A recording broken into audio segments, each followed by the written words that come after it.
சிறகடிக்க ஆசை சீரியல் முடிய போகுது. விஜயா மீனா கிட்டேயும் ஸ்ருதி கிட்டேயும் சொல்லி மனோஜை கண்காணிக்க சொல்கிறாங்க.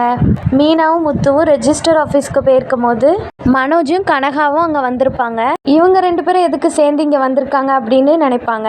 முத்து மனோஜ் கிட்ட போய் நீ எதுக்கு இங்கே வந்திருக்கேன்னு கேட்பாரு. அப்போ தான் கனகா சொல்லிடுவாங்க, நானும் இவரும் எங்களோட மேரேஜை ரெஜிஸ்டர் பண்ணியிருக்கிறதுக்காக வந்திருக்கோன்னு சொல்லிடுவாங்க. இந்த விஷயத்த மீனா அப்படியே போய் விஜயா கிட்ட சொல்லிடுவாங்க. விஜயா நேராக கனகா வீட்டுக்கு போய் கனகாவை தான் பிடிச்சி திட்டுறாங்க.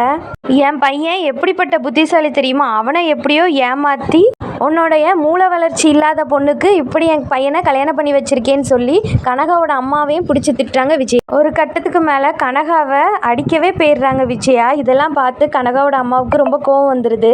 அதனால் போலீஸ் ஸ்டேஷனுக்கு போய் மனோஜ் மேலேயே கம்ப்ளைண்ட் கொடுத்துட்றாங்க. போலீஸ் வந்து மனோஜை அரெஸ்ட் பண்ணிட்டு போயிடுறாங்க.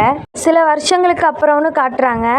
கொஞ்சம் வருஷத்துக்கு அப்புறம் தான் மனோஜ் வந்து ஜெயிலிருந்தே வெளியில் வராரு. மனோஜ் வெளியில் வந்த உடனே ரோஹிணி மனோஜ் பார்க்குறதுக்காக குழந்தையோட நிற்கிறாங்க. கனகாவுக்கு அவங்க அம்மா இன்னொரு பணக்கார வீட்டு பையனை பார்த்து கல்யாணம் பண்ணி வச்சுருப்பாங்க.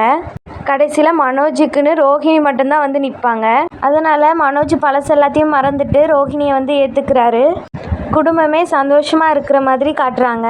சிறகடிக்க ஆசை சீரியல் இவ்வளோ சீக்கிரமாக முடிக்கிற காரணமே சீக்கிரமாக பிக் பாஸ் போட போகிறாங்க. அதனால தான் இவ்வளோ சீக்கிரமாக இந்த சீரியலை முடிக்கிறாங்க. ஸ்ருதிக்கு குழந்தை பிறக்கிற மாதிரியும் மீனா ப்ரெக்னெண்ட்டாக இருக்கிற மாதிரி இந்த சீரியலை சுபம்னு போட்டு முடிக்கிறாங்க.